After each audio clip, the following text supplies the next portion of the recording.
কংগ্ৰেছৰ দিনত অসমৰ মহিলাই বক্ৰ পথৰে বেয়া ৰাস্তাৰে চাকৰি লৈছে।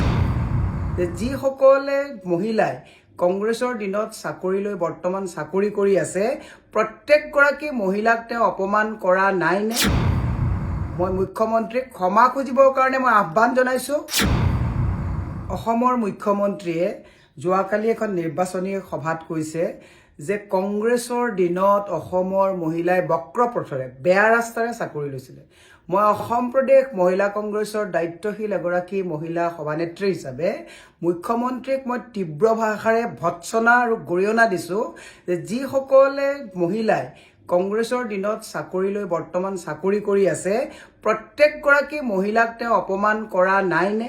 সামাজিকভাৱে পৰিয়ালৰ সন্মুখত গোটেই অসমৰ সন্মুখত তাৰমানে কংগ্ৰেছৰ দিনত চাকৰি লোৱা মহিলাসকলক তেওঁ কি ভাষাৰে কথাটো ক'লে, এই কথাটোত মোৰ সঁচাকৈ গাত লাগিছে।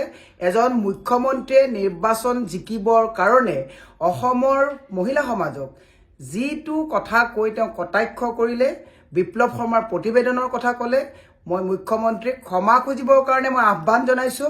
আৰু মুখ্যমন্ত্ৰীয়ে এনেধৰণৰ নাৰী সমাজক লৈ বিকৃত মানসিকতাৰ যাতে ৰুচিবোধৰ যাতে প্ৰমাণ নিদিয়ে, তাৰ কাৰণে তেওঁক সাৱধান আৰু সকিয়নি দিছো যে মুখ্যমন্ত্ৰীয়ে মহিলা সমাজক যিটো বেয়া কথাৰে তেওঁ বক্ৰ পথৰে বেয়া ৰাস্তাৰে চাকৰি লোৱা কথাটো কৈছে, সেইখিনি সময়ত তেওঁ কংগ্ৰেছৰ দলত আছিলে নে নাছিলে? তাৰমানে মুখ্যমন্ত্ৰীয়ে বেয়া কামবিলাক তেওঁৰ দিনত তেওঁ কৰিছিলে নেকি?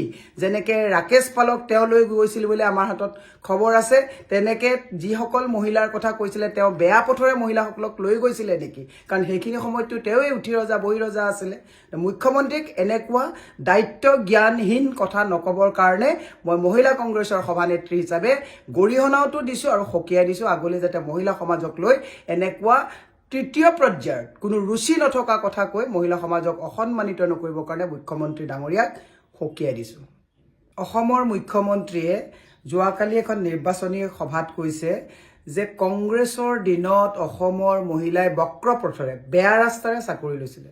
মই অসম প্ৰদেশ মহিলা কংগ্ৰেছৰ দায়িত্বশীল এগৰাকী মহিলা সভানেত্ৰী হিচাপে মুখ্যমন্ত্ৰীক মই তীব্ৰ ভাষাৰে ভৎসনা আৰু গৰিহণা দিছো যে যিসকলে মহিলাই কংগ্ৰেছৰ দিনত চাকৰি লৈ বৰ্তমান চাকৰি কৰি আছে, প্ৰত্যেকগৰাকী মহিলাক তেওঁ অপমান কৰা নাই নে?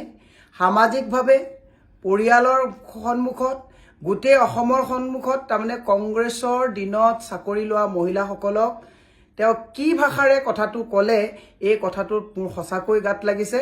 এজন মুখ্যমন্ত্ৰীয়ে নিৰ্বাচন জিকিবৰ কাৰণে অসমৰ মহিলা সমাজক যিটো কথা কৈ তেওঁ কটাক্ষ কৰিলে, বিপ্লৱ শৰ্মাৰ প্ৰতিবেদনৰ কথা ক'লে, মই মুখ্যমন্ত্ৰীক ক্ষমা খুজিবৰ কাৰণে মই আহ্বান জনাইছো।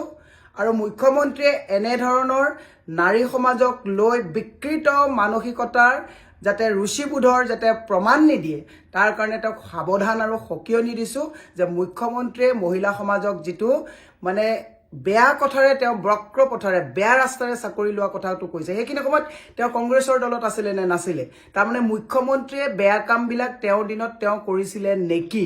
যেনেকে ৰাকেশ পালক তেওঁ লৈ গৈছিল বুলি আমাৰ হাতত খবৰ আছে, তেনেকে যিসকল মহিলাৰ কথা কৈছিলে তেওঁ বেয়া পথৰে মহিলাসকলক লৈ গৈছিলে নেকি? কাৰণ সেইখিনি সময়ততো তেওঁই উঠি ৰজা বহি ৰজা আছিলে। মুখ্যমন্ত্ৰীক এনেকুৱা দায়িত্ব জ্ঞানহীন কথা নকবৰ কাৰণে মই মহিলা কংগ্ৰেছৰ সভানেত্ৰী হিচাপে গৰিহণাও দিছো আৰু সকিয়াই দিছো, আগলৈ যাতে মহিলা সমাজক লৈ এনেকুৱা তৃতীয় পৰ্যায়ৰ কোনো ৰুচি নথকা কথা কৈ মহিলা সমাজক অসন্মানিত নকৰিবৰ কাৰণে মুখ্যমন্ত্ৰী ডাঙৰীয়াক সকিয়াই দিছো।